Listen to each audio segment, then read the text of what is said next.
Welcome to the Wildcast podcast, coming to you from Wildcast Studios with your hosts Adam Lund and Jeremy Boucher. Oh, welcome to Wildcast Studios for the Offseason episode part 2 of the Wildcast podcast, your unofficial voice for all things Moncton Wildcats, presented by Alpha's Appliance Solutions, the premier destination for appliance and storage solution in Moncton. Right now, they got the KitchenAid Spring into Savings event. Save $200 when you purchase any 2 qualifying KitchenAid freestanding appliances. Save $300 when you purchase any 3, $400 in any 4. Qualifying purchases must be made in-store from now till May 29th. As always, fan listeners, I am your host, Adam Lund. I am joined by your favorite co-hoster, still Mr. Big Brother aficionado. What's up, brother? Mr. Jeremy Boucher. What's up, brother? Special teams, special plays, special players. I know you've been waiting for that. I just can't. He annoys me. Like, you send me stuff, and I'm like, I don't know what I'm watching.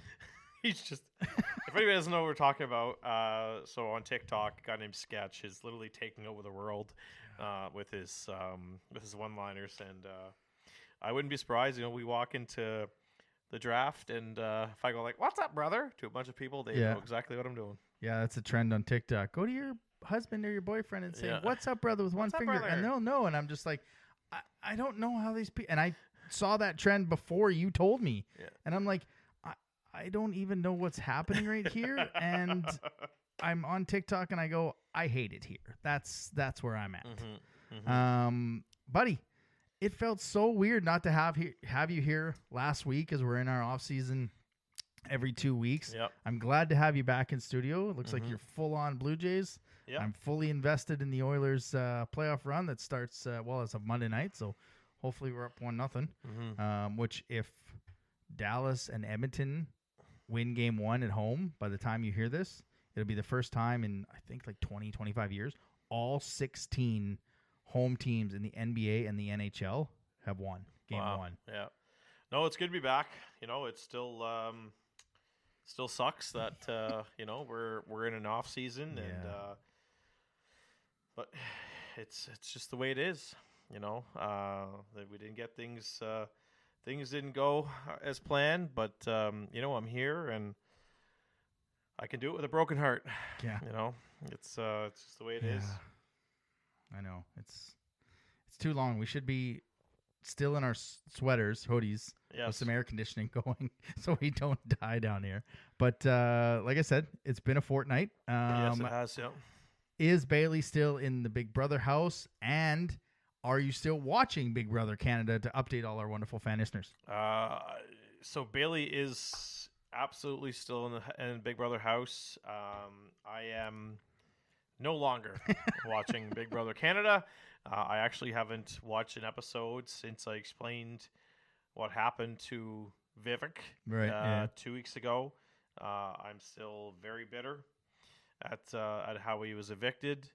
It was so high school, just a very amateur move, and I've more or less given up on the show. Which is just like 7 years we've been coming here, and in the springtime, and usually it's twice a year, right? I think it's twice a year, like a winter one and then a summer one. Yeah, because the Big Brother USA is in the summer, and the Big Brother Canada one is in the winter. Yeah, which and just like moves into the springtime. For you not to have an update is just, it's so weird to me. Any other shows that you've been crushing? A lot of MasterChef Canada. Not MasterChef Canada. Next Level Chef. Next Level Chef, yeah. Watched that pretty religiously. The Rookie, which is back on TV. 911, which is back on TV. Yeah. There's Tracker. Yeah. Tracker. My wife watches that. Yeah. And that's Shark Tank, Dragon's Den. Yeah, we watched. We finished Full Swing. Not what you're thinking. It's actually a golf show. Finished season 2 of that. We finally finished How to Get Away with Murder. Full Swing. Okay. I get what you're talking about now. Yeah. Okay. Yeah. And you know what? Full Swing would actually be a pretty good show if it was the other. The other kind. Yeah. But Daddy, I love him. Yeah. Exactly. That's probably how that would go. Actually, it's probably more stepdaddy, but whatever. But yeah, we tried out the new Korean barbecue place up by the Swingers Lounge, which again, it's not what you think. It's a golf lounge there on Old Shediac Road. I had the honey garlic, obviously. They have a little bit of a kick to them. Didn't you get the spicy one? No, I can't afford it. Eating those honey garlic had a little bit of a heat to them. Yeah. And my nose Oh, was, yeah. but they have these cheeseling fries, which are fries and they're coated in mascarpone and cheddar cheese.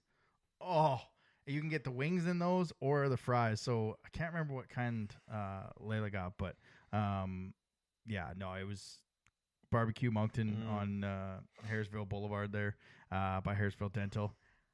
Fantastic place to eat. The guy, we were like, so you've been quite busy. He's like, yeah, I bought like 8 packs of chicken wings, and then I had to go get 6 more packs of chicken wings because he's just selling it out. So, yeah, that's where we were. I got my golf membership. I'm ready for the summer.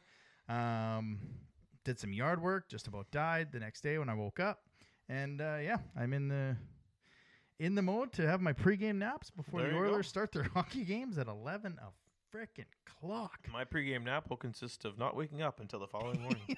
To go, or, oh no. Are you going to watch the Cup? So I think you had Carolina and the Oilers. Yeah. I had the Devils and the Oilers. Yeah. So I'm already out, but doesn't matter who the other team is as long as the Oilers get there. Mm-hmm. Have you been watching it, or are you going to stay tuned to it? You know what? I watched it pretty religiously on Saturday. Yeah. Sunday. Or I didn't get to the late game on Sunday, obviously. Yeah. But no, I've done pretty good. There's been a lot of hockey over the past 2 weeks. A lot of Taylor Swift. Her new album. You don't say. Her new album, The Tortured Poets Department. I've been hyping it up for about 2 months now, and it was released. So how excited were you with the double album? It wasn't. I was shocked. I was surprised. Because you set your alarm for midnight on Saturday morning just to hear the Fortnite song featuring Post Malone, only to open your Apple Music, and there's 31 songs. Right? Guy doesn't stay up for a Flames game if it was the Stanley Cup final, but gets the alarm for Taylor Swift. That was more of a Megan thing. Oh, okay. But you literally, I was expecting one song, and you end up with 31, and once that happens, it's hard to fall back asleep when you can just go and the album helped me fall back asleep, which was nice, and I know it's early, I know it's only April, but mark my words, album of the year. It's getting up there. I can't see anyone coming close to smashing the records this one's going to do. No, and I mean 31 songs is easy to write when you're in an airplane for 2.5 years and you got downtime and stuff. It's again not a Swiftie at all. I listen to the songs that are on Taylor Swift radio on Sirius XM right now. # not a sponsor, channel 13. But if she wants me to be a Swiftie and my daughter's trying to convert me to be a Swiftie, there's only one thing she can do, and that's take down Ticketmaster. When she takes down Ticketmaster and all the bots, then we've got a shot. I will start being a Swiftie before we get into the rest of the show because I got to get to bed and pregame nap. The Jays, how you feeling early on? Are they right where you thought they'd be? Are they exceeding expectations? There's a wait and see. It's so far. I mean, some people will disagree with me, but I think they've exceeded expectations. They've the past 3 series. I think they've won the past 3 series. Whereas they get up the first couple wins and they just can't get the sweep. So they're getting the job done. If you've got 3-game series and you win 2 out of 3, you've got a pretty good chance of getting into that extra game come October. But I think you're also going to need to get a few sweeps here to make some noise. So, but in terms of they had no Danny Jensen, they had no Jordan Romano, and now that they're back, it's kind of full steam ahead. Yeah, I'm just hoping they go into a game. Gonna get myself a Barrios jersey. Barrios, whatever, same thing. Yeah, going to that game. I think it's against Boston. Nice. So first 10,000 fans get a free jersey. So I am going to get one of those. And who knows? Maybe I'll give it away on the show or just keep it or something. I don't know. I'll do everything I can to win that contest. All right. Don't forget, as always, you can follow us on all the social medias: Twitter, Moncton Wildcast, Instagram, Wildcast Podcast, TikTok, Wildcast Podcast. And of course, don't forget to like and subscribe to our YouTube. Click the little bell. You will be notified as we get closer to the draft, June 7th and 8th here in Moncton. We got some things planned for you. You'll find out about one of them here in a little bit. So yeah, let's get to some news and notes from around the queue. News and notes from around the queue. So there's some news to get to in this city. We're not going to get to it in this segment because we're going to get to it in the next one because we're going to need some time for it. But we got some hardware to give away over the past 2 weeks. I finally picked an award winner. I picked the Offensive Rookie of the Year, Emile Guité of Chicoutimi. Again, like we said last week or 2 weeks ago, you couldn't have gone wrong with any of the selections, whether it was Boyard, Guité, or our own Caleb Denway. Defensive Rookie of the Year was William Vanu of the Armada. The Kevin Lowe Trophy for Best Defenseman, Michael Diot of Drummondville. The Paul Dumont Trophy for Personality of the Year, no shock here, Jacob Newcomb and Emile Chenard of Baie-Comeau and Cape Breton. The Mike Bossy Trophy for the Best Professional Prospect goes to Maxime Massé of Chicoutimi. And the Frank J. Selke Trophy for the Most Sportsmanlike goes to Preston Lounsbury of our Moncton Wildcats. And did you know, Jeremy, he is the 4th Moncton Wildcat to win that award. Now, can you name the other 3? Oh, my God. Peltz? Yep, 2019-2020. Okay, what is it? It's for sportsmanlike? Yep. Holy cripe.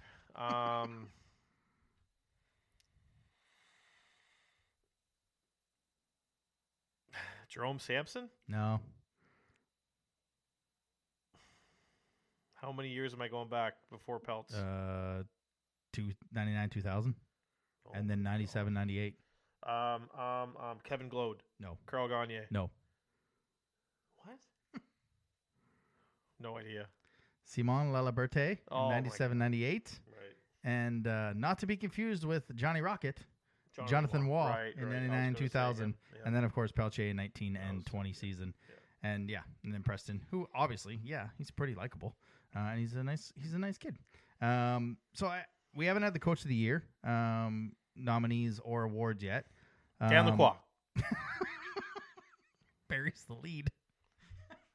No, I'm assuming it's gonna. 2 of the nominees are gonna be the top 2 teams: Sylvain Favreau of Drummondville and Jean-Francois Greger of Baie-Comeau. What'd you call him? Jean-Francois Greger. Oh, they said Gruyere. No, like the cheese. No. No. I probably butchered it, but whatever. Coach of Baie-Comeau. Gregoire. Yeah, Gregoire. That's what it is. Gregoire. Who would be? I like correcting your French. The fans enjoy you correcting my French. It's only been 8 years, right, everyone? So who do you think should be the other one? Yannick Jean of Chicoutimi or Louis Robitaille of the Eagles?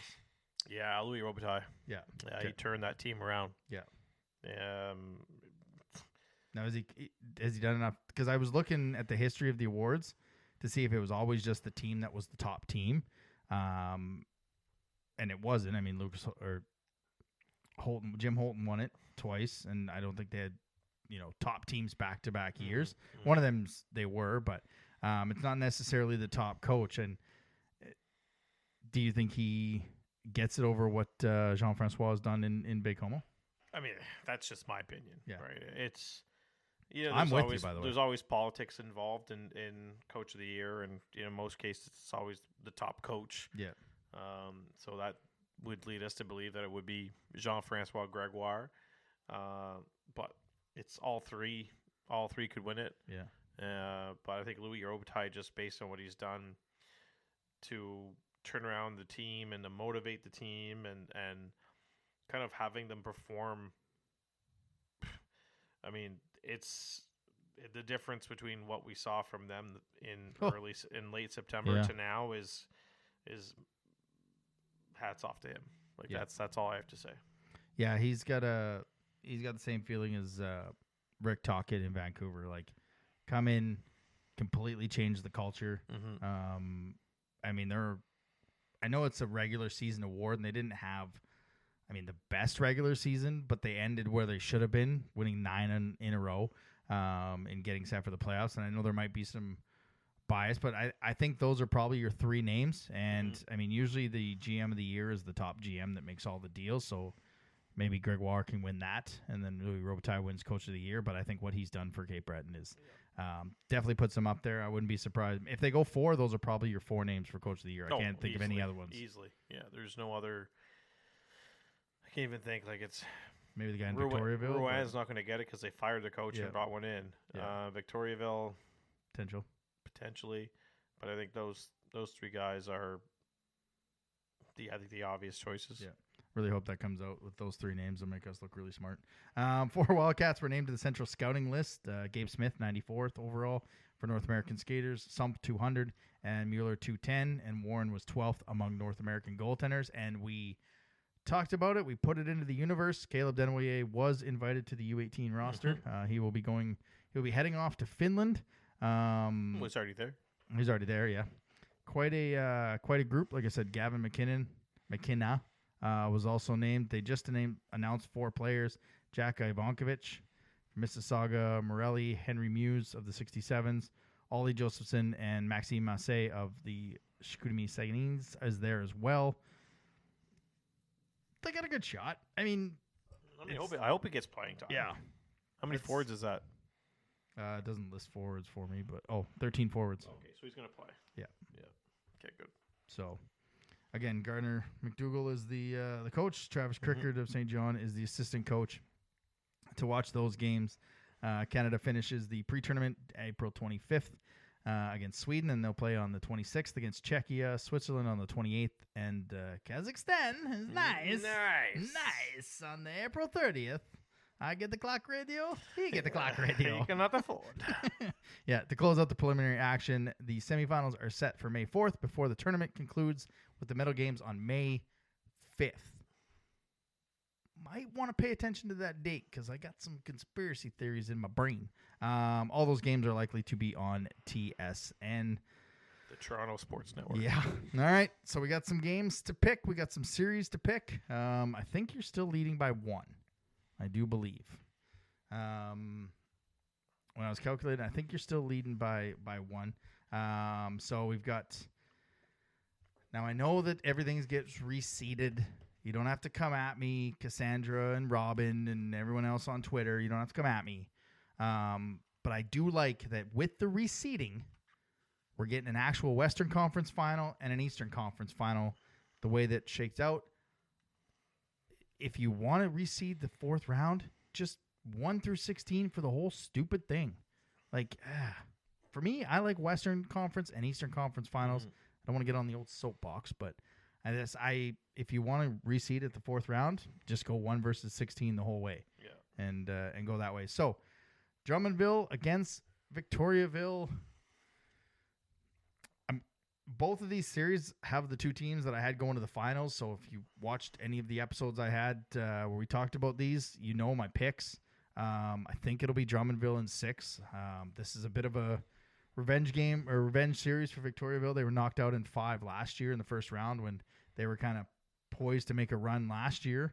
And Drummondville kind of surprised them, knocked them out. So Victoria will be ready to go, but I just think Drummondville's depth overall, and they're on a mission to get there, and so I've got Drummondville in 6. I'm actually going to go the other way on this one. What? I'm going to go with Victoriaville, and I'm going to say Victoriaville in. I'll say it goes the distance, 7 games. I think the goaltending is going to be a deciding factor in the series, and I'd rather have Darvaux on my team than Mercer. And at this, I think at that point, I think Darvaux is kind of he's more I would have more faith in him in a Game 7 than I would Riley Mercer. Yep. So to the Volts, I say, so long, London. Yeah. In one game showdown, I probably would have more faith in Dervaux, but I don't want it to get to that one game showdown. So here's hoping. Again, I just hope we have something other than a sweep or 5 games that we've had a lot. And then we get to a bit of a shock of a series when this whole thing started. Baie-Comeau 8-0, Cape Breton 8-1. Yeah. Both teams have not lost at home. Cape Breton only lost the 1 game on the road. 42 goals for, 19 against for Cape Breton, 37 and 18 for Baie-Comeau. I mean, this is shaping up to be a hell of a series. It really is, yeah. I mean, these are two opposite teams. I mean, you look, Baie-Comeau has always been at the top of the league for the entire season. And just look at the Eagles. Like, this is a team that they were down bad in probably the first half. Yeah. And then it just, to prove that you can make the right moves, just look no further than the Eagles. They made the right moves. They brought in the right guys, and they've completely turned their team around. Mm-hmm. And I'm very much looking forward to this series. Because, well, we're still going to get some 7:00 starts. Yeah, that's true. Yeah. Stay up for those ones. Yeah. Tough call. You'd love to see the Eagles kind of get to that final. I don't think they've never been there. Oh, they haven't been to they haven't been there. They haven't been to the third round since 2007. Yeah. So I think you cheer for the Eagles to get there. But I think it stops here. I think Baie-Comeau 6. Baie-Comeau in 6. Yeah. Drakkar. Yep, that's exactly what I have. Baie-Comeau in 6. First of all, for any business in Cape Breton, please just you got some time. Please sponsor the whiteout. Yeah. Make shirts for everyone. Something like, I know that they're trying to do the whiteout and they've got some flashes of it every now and again. But please, to a business, step up and get some shirts to make that whole, like, they sold out in like 30 minutes. Yeah, they did. So that building is going to be packed. This is a sea of red versus a sea of white. It would be really cool if both teams kind of did that. But for a company in Cape Breton, please sponsor the shirts so that everybody has one inside the building. Mm-hmm. I think we're going to see this is obviously going to be Baie-Comeau's toughest test. But I think that if the Eagles can split in Baie-Comeau, I think that will do absolute wonders for the belief that they can 100%. They can win this series, not even just compete in it. I think win the series. Now, they lost 4-0 and 6-3. 4-0 at home, which I went back and kind of watched the highlights of it, and the barn is dressed like a seat night in Cape Breton there, like 1,600 people to where they are now. For like full marks to that organization for turning it around by, I don't know, trying something new. Yep. Hey, we'll give you $3,000 if 300 or 3,000 people show up. Guess what? 3,000 people showed up. Guess what? The team started to win. Yep. And then the game in Baie-Comeau, they lost 6-3. They had that was the game where everybody had all their players on the roster. So Baie-Comeau still handled them, but regular season, Cape Breton, I think 6 games later went on that 9-0 run. Yep. So they hadn't quite hit their stride yet. I think this is going to be 6, and I think this is going to be 3-2, 4-2, 4-3, like games, maybe a 4-2 with an empty netter. But I think this is, our friend Dave McKnight was excited for the second round, and it kind of dud, other than Saginaw and the Greyhounds. I think this shapes up to be probably the series in the CHL if these teams both play at a level that they can play at. Yeah, I agree. And to go back to what you said, I think it's if Cape Breton can go and win one of the games in Baie-Comeau, I think that's the manuscript, right? Like that's what's on the bulletin board. That's the goal. Yep. Get your split. and come home on home ice and take control. I mean, I think if Cape Breton wins at least one in Baie-Comeau, it's their series, and which is crazy to think. Yeah. It's but these are two very passionate fan bases, and the further the Jakar get in the playoffs, the more raucous of a crowd it's going to be. Man, I can't. And just get your honk honk honk honk honk honk Yeah. honk honk honk Yeah. honk honk honk. It's Yeah. a lot of air horns up in Baie-Comeau. Yeah, this is two of the quite set of fan bases that deserve this. Speaking of all of that, we absolutely buried the fact that Pat McNeil may have been in one of the greatest videos on the internet. I mean, if Brad Chandler, if you're listening, the media guy up there, put that at the start of the video for when they come back. Just have that song where Pat walks out and then slow motion any other walkers, because that I Am a Real American in slow motion. I'd never heard that song before, but the fact that Pat was on that was unbelievable. You never heard? I heard I Am American, but I never heard it slow down like that before. Okay. Yeah, no, I heard I Am an American, man. I watched wrestling in the 80s. I know. I was gonna say, like, what the hell? No, that's yeah. I was just. I mean, your tweet won the day. It's true. What was it again? One of the odd times where Yeah. you don't see Pat McNeil with a box of Mr. Puffs or a dipped cone. Considering I actually said, "Are you going to Miss Puffs?" I don't even know where it is in Chicoutimi, and I gave him the address. She's like, "Why does it got to be so far away from the arena?" I'm like, "I don't know, man. Take a taxi. It's Mr. Puffs. Who gives a shit how far away it is?" But yeah, so yeah, it's. I wish Cape Breton was closer. I really do. That's what I mean. Like, if they can somehow make it to the finals, I mean, it'd be great to go there for a game and abuse our media pass one more time. But yeah, it's I'm excited for it. Should be a good series. You want to talk to a guest, bro? Yeah, let's first time guest. First time guest. Who doesn't love a first time guest? View from the other bench.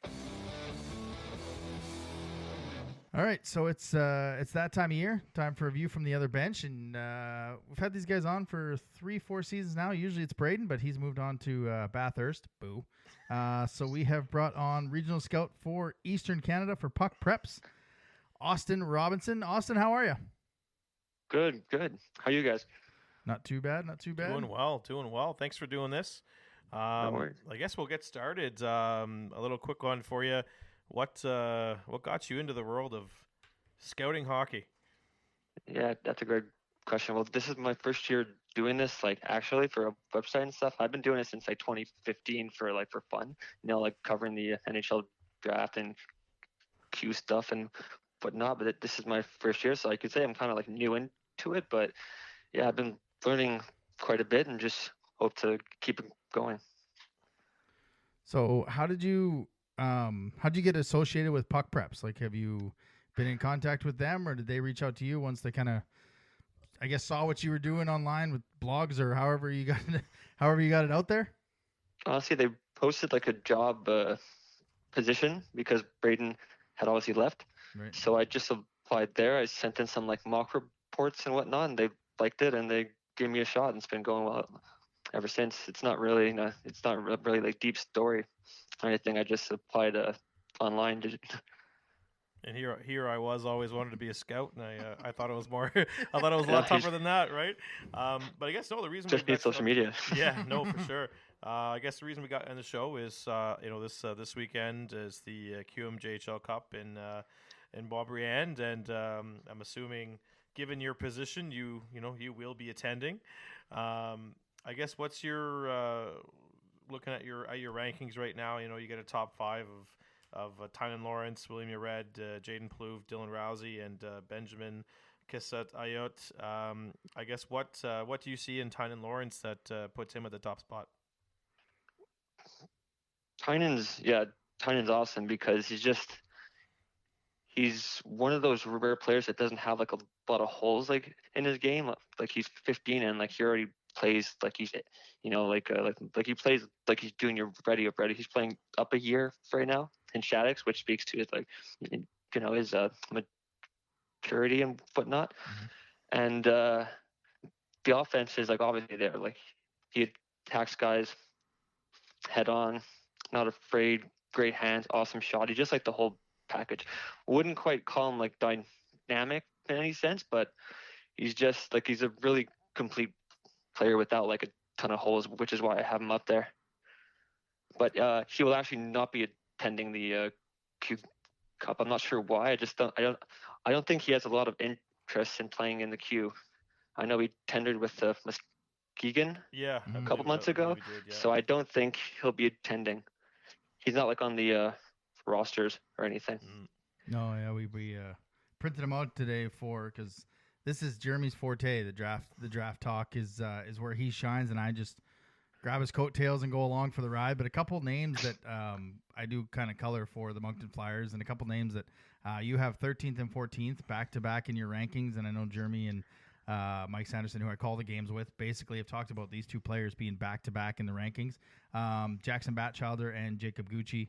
One's kind of that smaller puck moving defenseman. Jacob Gucci's 6 foot, 200 He's pounds. huge, yeah. He's a big boy. And so just kind of talk about those two. Do you see those two kind of going back to back maybe in the draft, or is it something where whichever player is what the team needs will likely go ahead of the other one? Yeah, I think you're spot on with that. I think Gucci. No, is it Gauchi or Gucci? I think it's Gucci. Gauchi. Yeah, Gucci. We say Gucci around here. Is Yeah. Gucci's fine. Okay, cool. No worries. I think Gucci is a guy that's probably gonna go higher just based on the fact that he's more ready right now. Jackson, I think, has a bit more potential. With Jackson, I think he's probably the best skating defenseman like in the entire draft, right? And like the puck moving right now is a bit iffy, but he definitely has like the potential to be like a top pairing, like offensive defenseman. He just hasn't really put it all together yet. And it's weird because with Jackson, when I saw him at the Cube Cup in October, I think it was, he was probably the best defenseman there. Like he showed confidence, like in both zones, offense, defense. And then when he went back to Charlottetown, he was kind of timid or like less confident. So that's kind of why, because I had him at 5 pretty, early on. It just like I never saw that same guy. So I'm pretty stoked to see him again, to see like how he does with like kids his own age. No, for sure. Like, and looking at your guys' list, I mean, it goes pretty far down. Like you've got, I'm just scrolling through here, and you guys have like almost 100 players ranked, or more We're than at 100 now, yeah. 100 I think it's players. 100. Yeah, that's. I guess if you look at your list of 100, and you see, is there a name that pops off the page that you think, okay, well, maybe he's not going to be a top round guy, but it's someone that could be picked in the later rounds that could be like a very solid value pick down the roads? The first name that comes to mind is Northern Moose defenseman Cameron LeBlanc. I really liked him over the past couple months, like watching the playoffs and his play at the Monctonian. The points aren't there yet for him, for someone who I see as like an offensive defenseman, but like you talk about, having the tools to like do everything. He's definitely one of those guys, and I haven't seen him too high on a lot of public lists or anything. I think we have him around 66, if I'm not mistaken, 65. But like he does have holes in his game that put him there. Like I think the skating is a bit problematic right now, but if that part of his game picks up, then I see like a top 4 defenseman in the queue. No, wicked, awesome. I guess I was expecting Adam to jump in on the question there, so I was. I mean, No big deal. I was gonna. I know that I always ask Braden this, and he never had an answer. But you guys don't kind of rate the goaltenders, eh? Like just because they're so tough to rate them, or do you have a goaltender that you think could be, kind of an under the radar type goalie, or maybe someone that you think may go high? I know you guys don't actually rank goaltenders. That's what I was trying to look at when Boucher was finishing up there. But do you have someone in mind that you think could be a top goaltender picked? Maybe not in the first round, but maybe like a second, third round type goaltender. I was actually thinking of doing a list in like May of like the top 10 Yes, goalies or something. yes, Not Frank or something, but I was yes. thinking about it. Yeah, Yes, as a former goaltender, yes, that's I was thinking watch. about I it. Yeah, watch goalies because a I've lot. seen So quite a bit. Like, I don't think there's a guy this year who's going to go top 15 unless someone really needs one. Like, there's no like Lascelles or Right, anything right. Yeah, this yeah, year. But a goalie I really like is Levy goaltender Antoine. What's the last name again? Prue, I think. yeah. That's He's Antoine sounds awesome. Prue. right. Yeah, He's a bit like, I think he's small. He's like 5'10", 160 pounds. But when Yeah. you talk about being like, Hell athletic and being able to push off, I think he's up there. Like, he's awesome. yes, I And yeah, 110% support your goaltending list if you put that out because I was thinking about it for sure. If I yeah, have time, I like. There's this kid. Who's he play for? Try Penn. Andrew Ackerman. Okay. Yes. Yeah.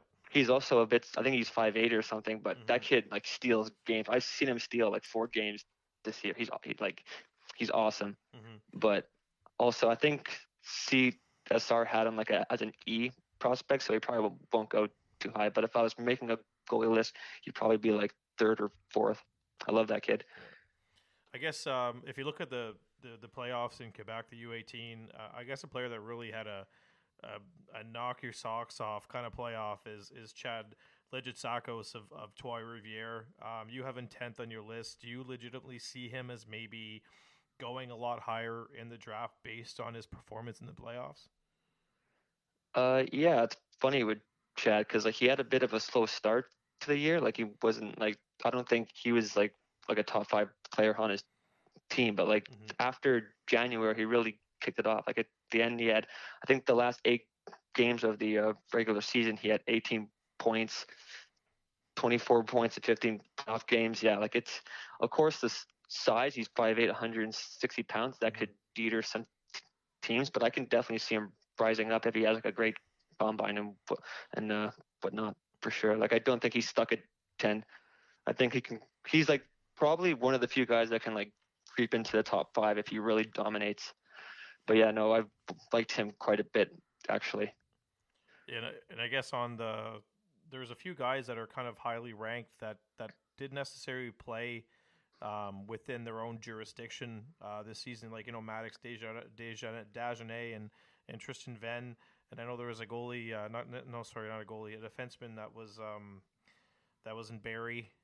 Played. Oh yeah, He's Goupil, right? yeah, he's I got think like the yeah. longest name in the draft, and so I can never remind him like what's attracting these players to go outside of like I said their jurisdiction, and do you think it's more of a competition, a competitive thing, and are these legitimate prospects as well for the draft? Yeah, I'm not sure if it's a competition thing because I like in Ontario they're playing against guys their own age. Like Mm-hmm. Maddox had like 80 points in like 30 games, so I don't think it's exactly like a competition thing. I personally don't think he'd have those same stats if he played like midget AAA here, or even Van too put up like 70 something points in 30 games. So I'm not sure if it's a competition thing. What I think it could be family based, just like it's based off where their family lives. But like I think Ben and Dejanay are both born in Quebec, so they're Yeah. eligible, and they've decided to. But Dejanay is funny because he's not listed on the Q Cup rosters either, so we're not even sure if he's like actually coming to the draft. Ben I think has said like he's coming, so with Ben it's a little different. But in terms of why they go there, it could just be like logistics because I certainly don't think it's competition based at all. So when you're looking at some of these players, and like Jeremy said, you have about 100 on the website, and 10% of them are Halifax Max. Yeah, there's so many of those guys. Oh my god. Does that make it easier to scout those 10 players, or does that make it a little bit more difficult? Because usually you go to a game, you're going to watch 1, maybe 2 kids that you're putting on your list. You get to a Max game, or you're watching a Max game, and there's 10 of them that you have the possibility. Does that make it tougher, a little bit easier to scout a group like that? And I guess your thoughts on maybe that group in general.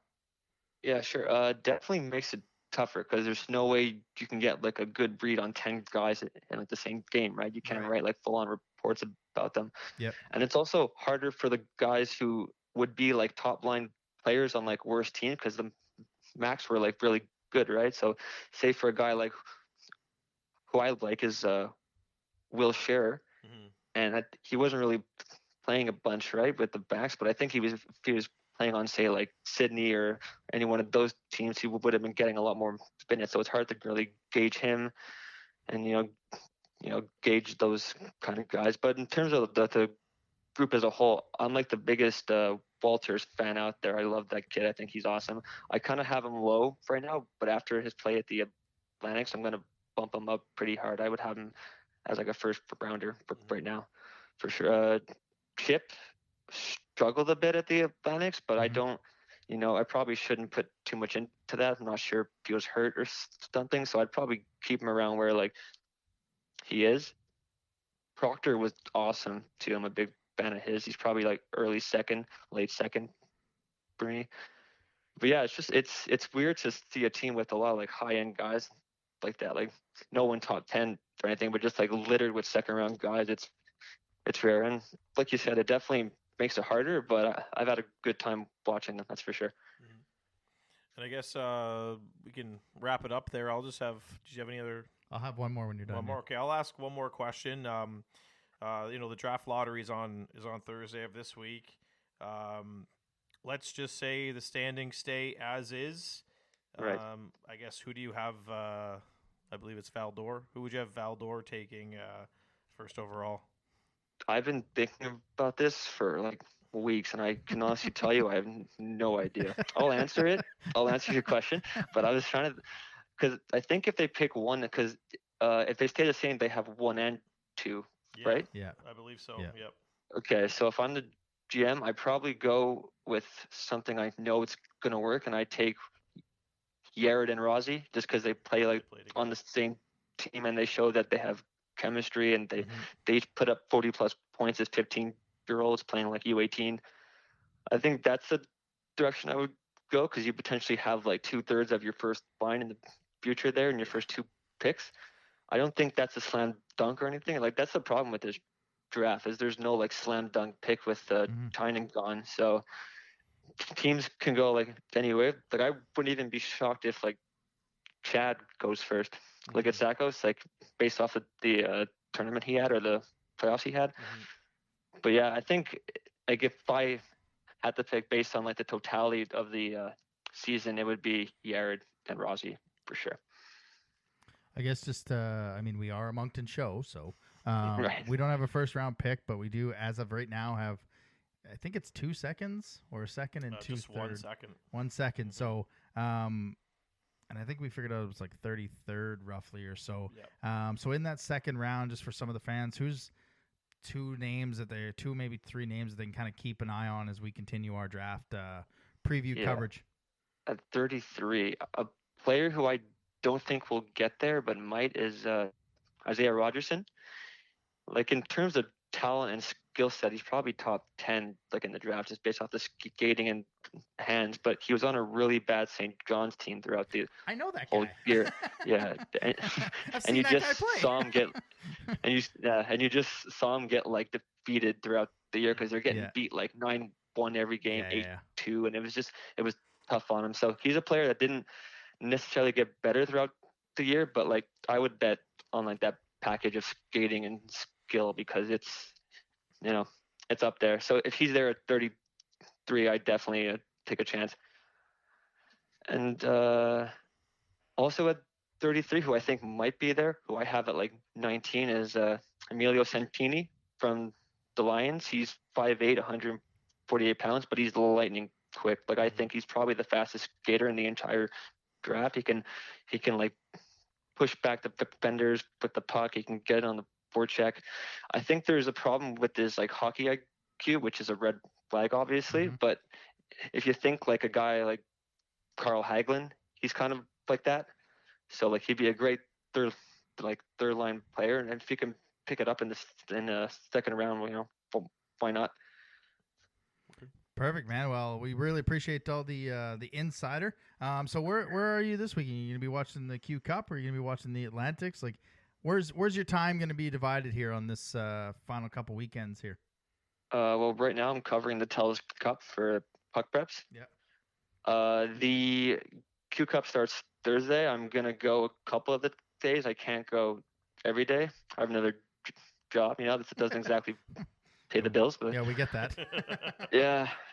But yeah, I'm gonna go a couple days, cover the Telus Cup, and then I'll have my rankings out at the end of the month too. I think we're gonna expand to 120, so we'll have 20 new names. Perfect, man. Well, if you're open to it, maybe closer to the draft, do you want to do a mock draft with Jeremy? Because I'm no good at these. But Yeah. Would you be open For to doing sure. a mock draft with Jeremy on one of our shows? Yeah, 100%, man. Just the first round. We're not going to do Yeah, all just the 14 first, here. just the first round alternating. I can picks. do like 5 if you want. I don't. No. This is all I know. No. We only got an hour episode, so. Okay, yeah, Yeah, not no, enough time for man, that.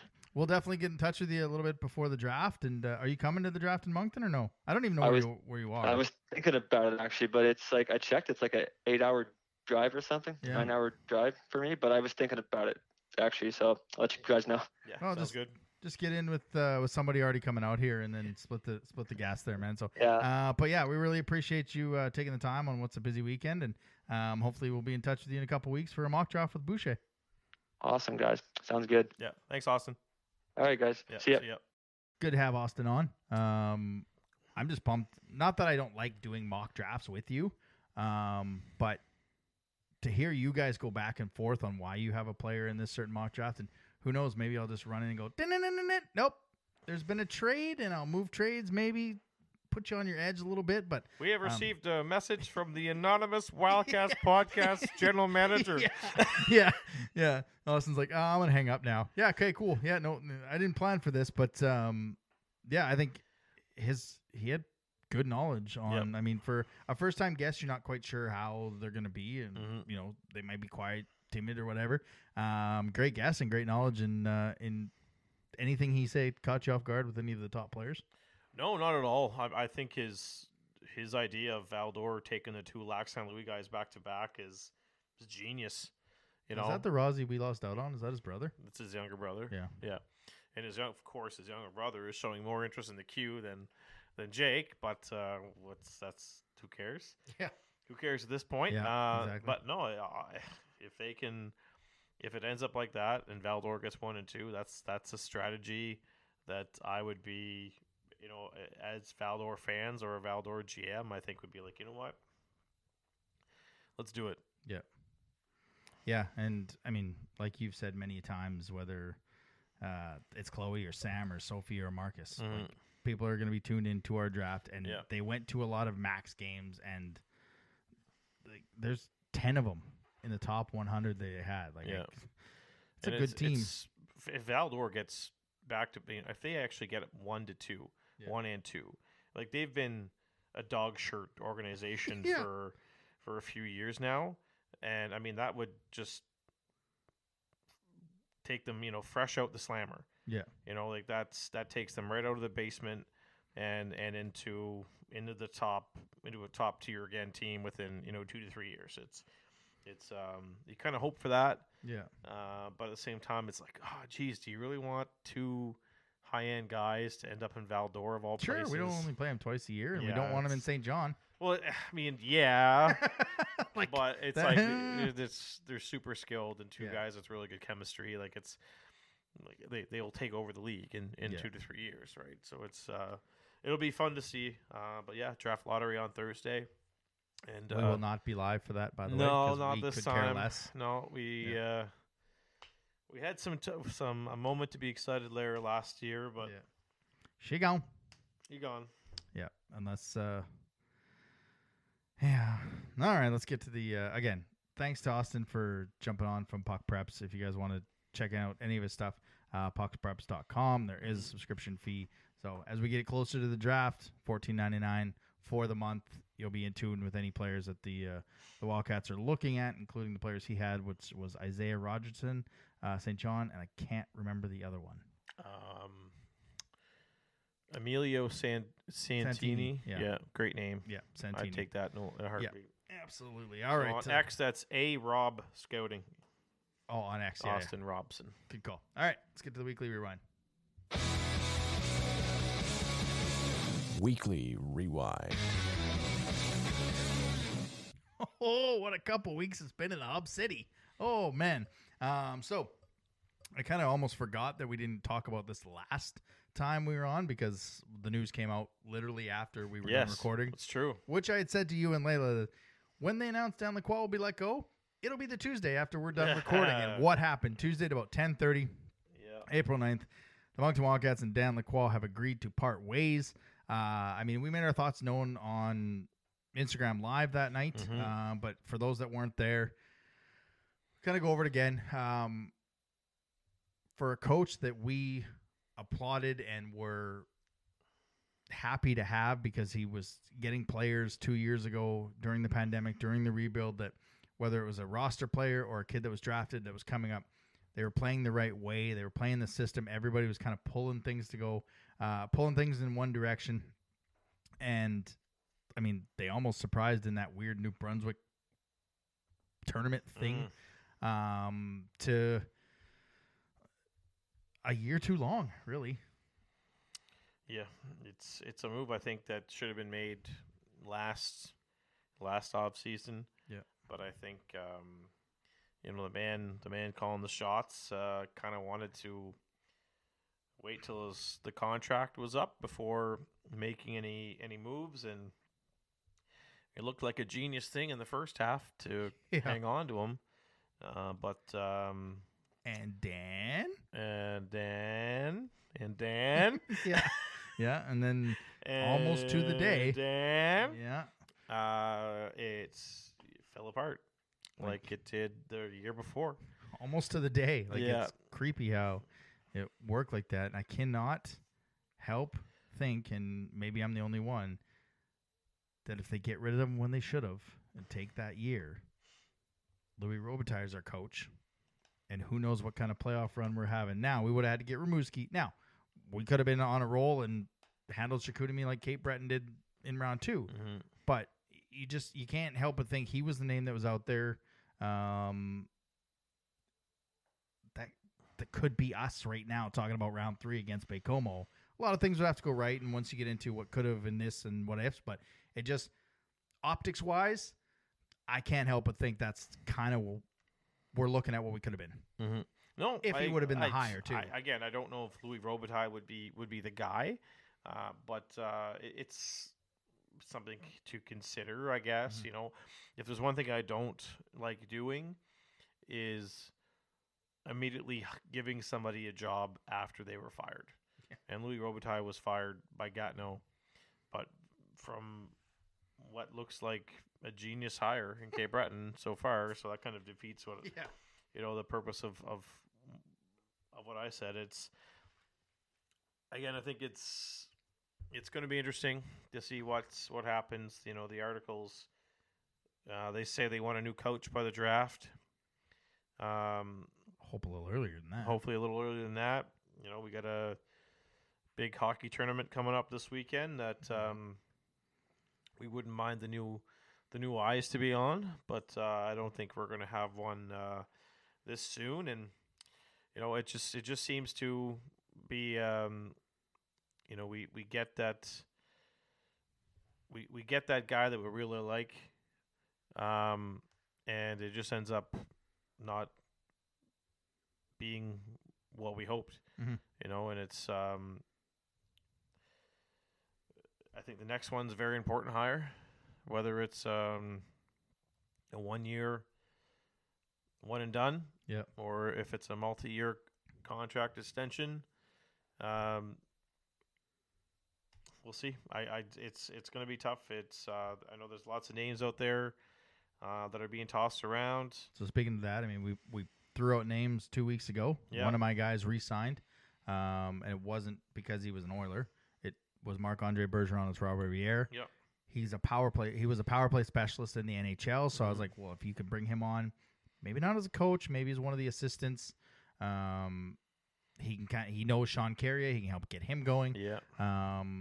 But I had the name that I've had since the prospects coaches were announced, and that's Gerard Gallant. I think him, Mike Kelly, and Josh Heptich, that's your perfect one and done catapult to the NHL, and then Josh is there to take over the rebuild. I still think that's where we're going.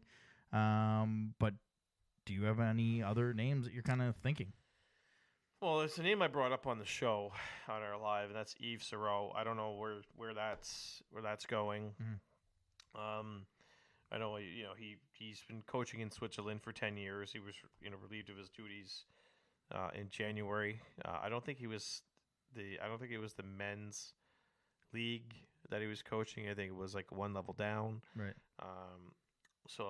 And I know he's got a few connections here to Moncton, and I know 10 years ago when we were looking for a head coach, he had applied for the job. So that there was an interest in him at that point. Is that still the case? Not sure. The Ted Nolan thing. I don't think his health is in the right place for that. No. And I mean, I threw out to you maybe he's a consultant. Yeah, everybody's going to say Ted Nolan because what does Mr. Irving like to do more than bring in coaches for another round? Yeah. It's my boy, Mr. Irving. My boy only breaks his favorite toys. It's if anything he likes to do is he likes to bring in old coaches just to give him the old heave ho. Yeah. He breaks his favorite toys, and so we'll see. I don't think Ted Nolan is going to be up for it. Gerard Gallant, obviously, that's a possibility. We're seeing some NHL coaching jobs already become available, and it's not his name being linked to them. Yeah. But conspiracy theories. Well, here's one. Oh boy. So I think you might have mentioned it earlier. So I don't know if you want to talk about it, about the whole U18s, or is that going to get going to get into the next next conversation? Get into the next thing. The next we'll hold conversation. On to that one. Okay. The only other thing I'll start on the coach before we get into the next news. Midgley was let go in Halifax. Yeah. I really wish we would have had a coach in place before that, because I feel like we're competing with that. Now we're closer to a championship. Oh, they're just going to go higher down the quad. In the cycle, so they're starting a rebuild. The name that you've dropped a couple times from Rwanda, Brad Yetman. Yeah, so he seems Brad like Yetman, a target in Halifax. Yeah, I think it's based on cycle. Yeah. And what he was able to do with a young Rwanda team. And to this day, I still think he was given the shit end of the stick. I don't think he deserved to be let go. He should still be in Rwanda. And if he was still in Rwanda, the Huskies would still be in the playoffs. That's just I am very high on him. Yep. I've spoken highly of him for many, many, many years. And he's, for me, I think he's kind of a perfect fit in Halifax. Yeah. There wouldn't be bad here either. No.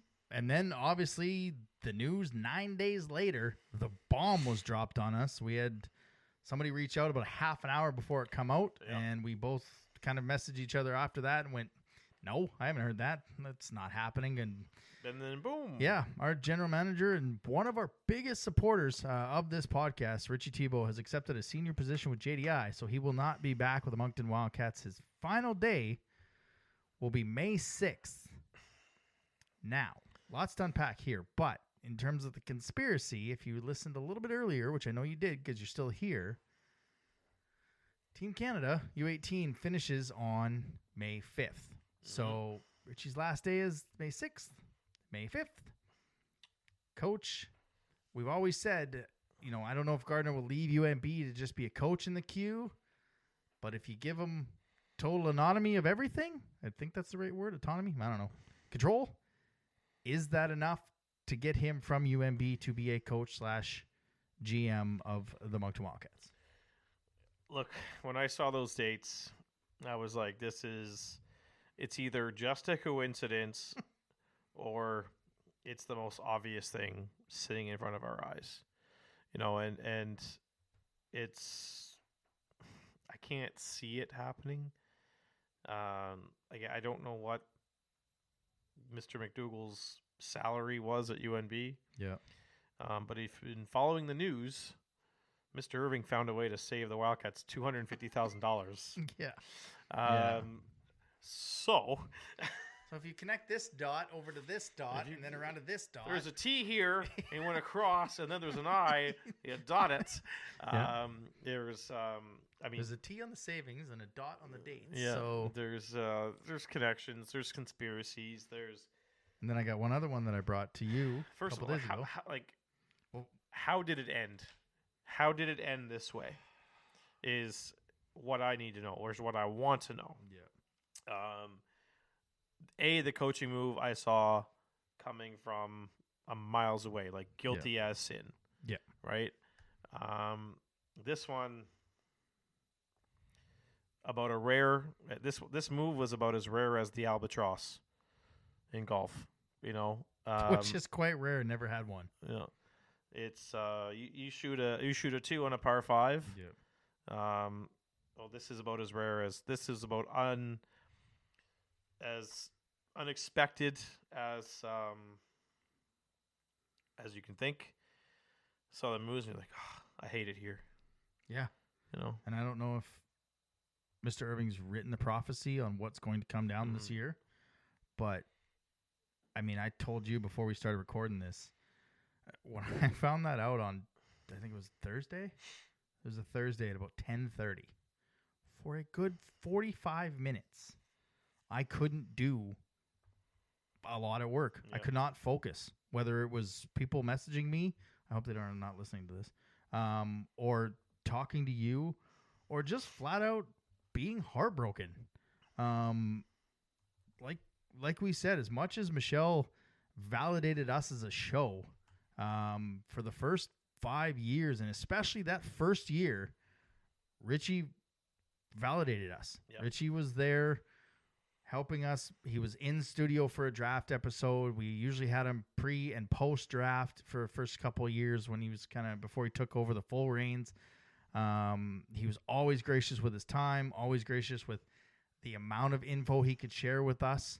I don't understand it. And, you go back to if Mr. Irving is # committed to win, and we let go of Lacroix last offseason, maybe we have Robitaille or some other coach that gets this team winning. Maybe they're still winning. Like, Chicoutimi did a number on this organization, and I just don't understand the timing of the GM, because this is a massive offseason for this hockey club. Yeah, it really is. On the ice, off the ice. And, you had said to me when I dropped the McDougall dates, not sure on his GM experience. So I waited a couple days and I came up with another conspiracy for you, in terms of Gerard Gallant as the general manager. His son-in-law happens to live in PEI, happens to be a former coach of the Moncton Wildcats, or assistant coach, in Darryl Boyce. So you've got Boyce, Tessier, Heptich, Gallant up top. I mean, for a guy that loves his former players and his former coaches, that is a coaching, and Steve Bernier, that is a coaching staff of players that had success in this organization. When Darryl Boyce was let go. Yeah. Was he let go, or did he step down I'm not sure, his but company? Now he's got that company. Yeah, that's true. So I don't know if he'll come back, but you put those dots together. Gallant's got the experience as a general manager, maybe in the queue more than Gardner. So that was my other. When Darryl Boyce left, let's say when he left. Yeah. Do you think Mr. Irving looked him in the eye and said, one day I'm going to get you back? Doubt it. But it's just out there. Because, the fact we're going to a draft in 6 weeks. And, I mean, if this is a time, didn't you tell me that Mr. Irving used to come out with plans, and they took a full ad out when they were absolutely dog shit in 16-17, where they said, this is going to be our plan. We're going to rebuild. We're falling for Alexis Lafreniere. Yeah. That needs to come out. And I know nobody really reads the paper anymore, but there needs to be a plan, because all I've heard from fans is, I don't know what the plan is. Are we going cup or bust this year? Mm-hmm. Are we pushing back maybe the cup another year for Denoyer and Carrier's 19-year-old season? Like, there's no plan. And if you look at what Richie has been building from the COVID year, he's been building for this year, and I don't know what the new plan is. And I think that's the scariest part. The coach, whatever. Find a coach that helps you win. The general manager putting a plan together, and from all things we've read from Kevin Barrett, they're looking for two people to be like, they're not looking for the coach GM type gig. No, you're right. There was an interesting exchange. I can't say it was interesting because I didn't see it personally, right. But just the way it was written by Kevin Barrett leads me to believe that there was. He tried to press Mr. Irving on whether it would be a one-man show or two guys getting their own separate position, and Mr. Irving basically said, Leafs scored. Oh, the game already on? Yeah. Okay. I wonder what's going on over there. She's watching the Leafs and the Bruins. For those that don't know, we record on Mondays. Yeah, that's very true. Yeah. No, it's I'd have to find the exact quote, but it was it almost as if it made it seem like the plan was to have a head coach and a GM, but two separate two separate positions. So let me see what he said. It might be at the bottom here. That's kind of why I was leading. That's why the two conspiracies of. I feel confident we will hire the right person to carry on that work. Meaning Richie's position. Mm-hmm. In the meantime, we do have our scouting staff, and they are getting prepared as well. We will have someone oversee the hockey operations side, and of course the coaching side. He said, adding, "That's right," when asked if that meant two people. So it's as if Mr. Irving doesn't want to go down the whole head coach and GM route. He wants two different people for the job. Yeah, and I mean, it's just,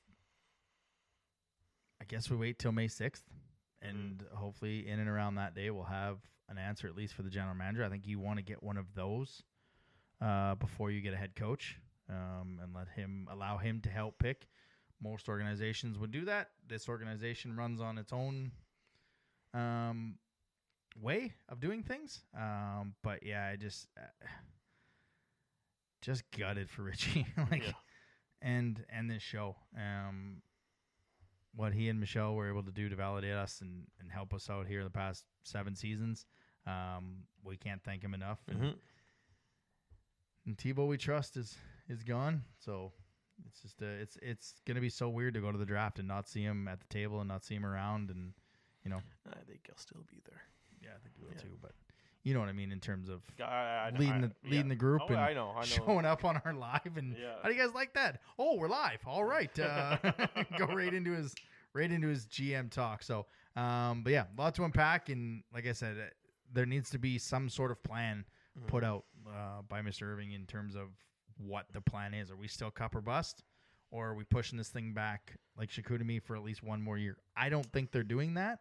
I don't think that would be smart to do that. But when you look at the division, you've got Cape Breton's only going to get better, and they've got stability. Chicoutimi is going to be that much better with stability. Rimouski's hosting the cup. They're going to be better with stability. The Wildcats should be better, but what's the stability of the organization? And I don't think I would push it back a year. You? To kind of build around that 19-year for Denway? Is that a worry fans should have? I think at the end of the day, the fans are going to be expecting a more competitive team next year.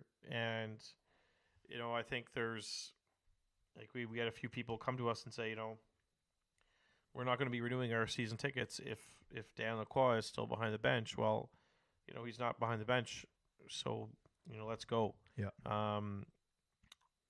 I think it would be the wrong thing to take the team back, and it makes you wonder if this is kind of part of the reason as to why this happened. Richie wants a championship. Mr. Irving wants a championship, but at the end of the day, if one of them disagrees with the other one, it's the one side of the paycheck not going to be pretty. Yeah.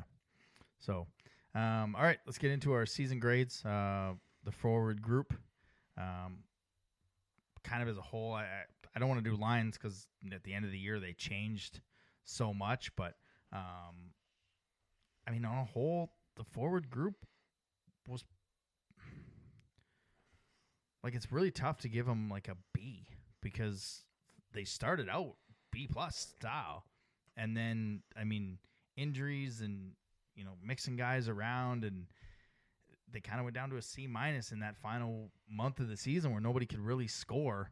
I mean, there were certain lines that played well together that I mean, honestly, at one point, I was putting our top 6 up against any top 6 in the league in Loshing, Mercier, Denway, and the MCL line. I don't want to say it all kind of fell apart when the MCL line started to split, but it kind of felt like that. So I think when I look at the forward group 5-on-5, I think you're probably at a C+, like just on a whole year, just over the mid threshold. Yeah, I mean, I would have actually put them a little higher than a B+ in the first half, but then, the second half came around and the playoffs came around, and your top guys became virtually invisible, and it really faltered, and there was nothing done to change the way that they came to play every night or what they would do on a given shift and all this other stuff. So it was, I mean, if you want to look at the season as a whole, the forward group, I'd probably give them a C+ in that area there. Like it's tough to even say anything better than that. It was very, very strong in the first half, and then just a crash. And it's tough to grade your forwards when things aren't working and no changes are being made. Yeah. And I don't mean changes as in the trade deadline, because they tied with Halifax like 2 weeks after the deadline. Mm-hmm. So it all went downhill from there. You look at the power play. I mean, it's pretty tough to knock it. I mean, I'm going to give it a B- because it was the number 1 power play in the league, but it was stagnant all year. And the final month, teams just figured out, go stand on that dot, and the guys hitting the one-timers, you'll just block them. And they couldn't adjust. And I think that's why whoever the next coach is or assistants, they got to bring someone in that's got a little bit of something for the power play, because, like I said, I think that's a B+. And I think the penalty killing is probably just a C. I mean, it let him down near the end of the year, and it's tough to gauge the group when the coach wasn't doing anything to kind of motivate him or get him going. No, you're right. And look at number 28 there. I mean, I thought for sure he was going to have 50 goals in the season. Yeah. Given how well he played in the first half, and it came, and then it just it's like you said, the teams just saw it coming. They knew where the puck was going, and they just started getting down and blocking shots and bruising their bodies. So you're right. Whoever comes on board, it's I think you got to pull him aside and say, I can fix him. Yeah. It's that's nothing against him. I just think there was no nothing was done. Like I guaranteed he wasn't pulled aside during practice and say, "Oh, let's try this instead." Yeah. There was absolutely nothing. It was just the same stuff over and over and over again. Yep. I mean, I know that Stamkos and Ovechkin have made a killing standing from the dot and ripping pucks, but the other 4 guys are moving the puck around, and movement just was stagnant for the whole group. And have a look at the Oilers, have a look at the Avalanche, have a look at Tampa, Boston. I mean, their power plays, they are moving all the time. Especially the Oilers. If Loshing can play like Draisaitl, where he gets lost and then pops out for that 1T, this has the ability to be a very dynamic power play again. Mm-hmm. But again, I would take a 7th ranked power play to have a power play that scores when it's a 5-minute, they put 2 pucks in the net to change the momentum, or they're down a goal, they get a late power play, and bang, it's in the net. It's a tie hockey game. Mm-hmm. I'll take 7th, 8th, 9th power play in the league to have those when they count. Yep. No, I agree. And it's just like, then you got to look at, the playing time of the bottom, Sean Carrier. And that was an issue all season. Oh, God, yeah. That was, like, you got to look, like, he's a 6th overall pick, deserves the ice time, and he's just like, who's afraid of little old me? Yeah. Well, Yeah. the answer, Dan Lacroix. Yeah. Just didn't want to give him his opportunities, and I think if there's anybody that's smiling in the offseason, it's Sean Carrier. Yeah, it's Because he knows he's coming here next year, going to be playing a lot more than 4th line. yeah. He's OJ likely is the 20 in a numbers game.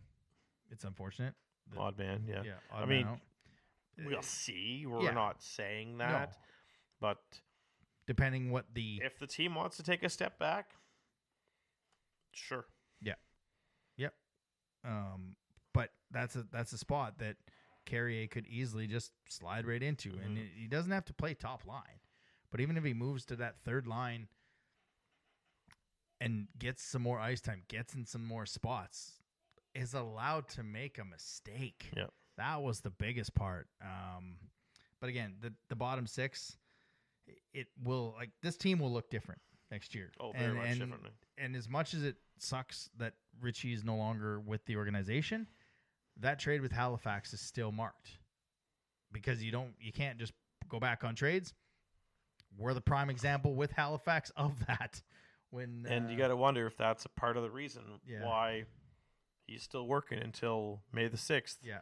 Because they're hoping there's a new boss, there's a new GM that says, okay, here's the deal.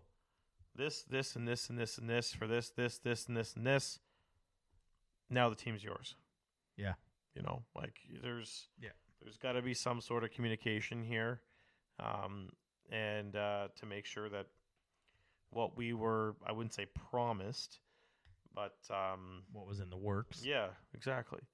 Because you look at, the Ty Higgins trade to Rouyn-Noranda. The player coming back to Bathurst at the draft was contingent on how far Rouyn-Noranda went in the playoffs. Oh. So let's say Rouyn-Noranda made it all the way to the finals. Mm-hmm. Alex Carr would be the defenseman coming from Rouyn to Bathurst at the draft. Oh, okay. But because they were eliminated in the 2nd round, Bathurst is getting a Francois James Bouteau. Yeah. So they're getting, a better defenseman because the Huskies didn't do as well as expected. So there's maybe something like that. Because the Mooseheads didn't do as well as expected, we're getting a sweeter piece of the pie. Return. Yeah. Right? So that's something to keep an eye on. And that's, again, might not be the only team that deal has worked out. And so he's got some files that he's working on. But this team will look a little bit different. Top 6, bottom 6. Mm-hmm. If you want to split it that way, I didn't mind a lot from the bottom 6. Riley Sampson, Cooper Cormier, Glass. Glass took a little longer than I thought he might. But, Jack Hayne got his first goal. I know a lot of the fans couldn't kind of figure that out in terms of getting ahead of Sampson or Cormier or whatever, but it's just when a guy is playing well, you kind of keep him going, and he was showing out, and he had some good games when he played for him. I was going to ask you about the prospects before we started recording on what we have coming in the pipeline. I don't know if you know offhand, but I think the pipeline's not too bad in terms of prospects as it's. Easton Schlenders should be competing for a spot next year. Tristan Langlois. I knew it was an L. He's a project. Yep. Ben there Lindsay, are some players. Yep. Yeah. Ben Lindsay. Maybe not next year, but at least the year after. We've got some good prospects in, and the draft. who knows what it looks like. No, us in a for couple sure. I months. think like Easton Schlender can, probably get himself a spot on the team next year. I think he had a good enough season with the Max to earn that spot, and he's kind of your prototypical, fourth liner. I think he'd play the role extremely well. Yeah. I'm not too sure about the defenseman. I don't know if there's going to be room on the roster next year for a 17-year-old defenseman who played midget AAA. That's to be determined. But no, I wish the pipeline was better. But I guess you got to go with what you got. Yep. Absolutely. So, yeah, I mean, that's it for us. That's off-season episode number 2 is over. We'll give you a little bit of news on terms of this podcast. I teased it last week saying we could have something special for the draft. It's not only going to be that next year. We're taking our talents to Florida. I'm just kidding. We're going to be on Rogers TV each and every week. You'll be able to see these beautiful faces on your big screen TVs. Nothing in the show changes. High definition. Yeah, other than high definition. You'll still be able to find us on YouTube if you don't have Rogers TV. But if you do have Rogers TV, we will be going to there each and every week. I'm just not sure. We're still working on that, but I can tell you we will be moving to Rogers TV. If you don't have Rogers TV, I know a guy. But yeah, that's it. We got some excellent Eastern and Western Conference final hockey in the queue as well as the other leagues. But yeah, that's kind of it. I guess I'll see you soon. When's the next? When are we doing this again? There, We are doing this again in 2 weeks. May the 6th. May the 6th. For releasing on May the 8th. May the 8th. May the 8th be with you. Yeah, you have an excellent May the 4th be with you. For Jeremy, I'm Adam. See you next week. Thanks for listening to another episode of the Wildcast podcast. Follow us on social media at Moncton Wildcast.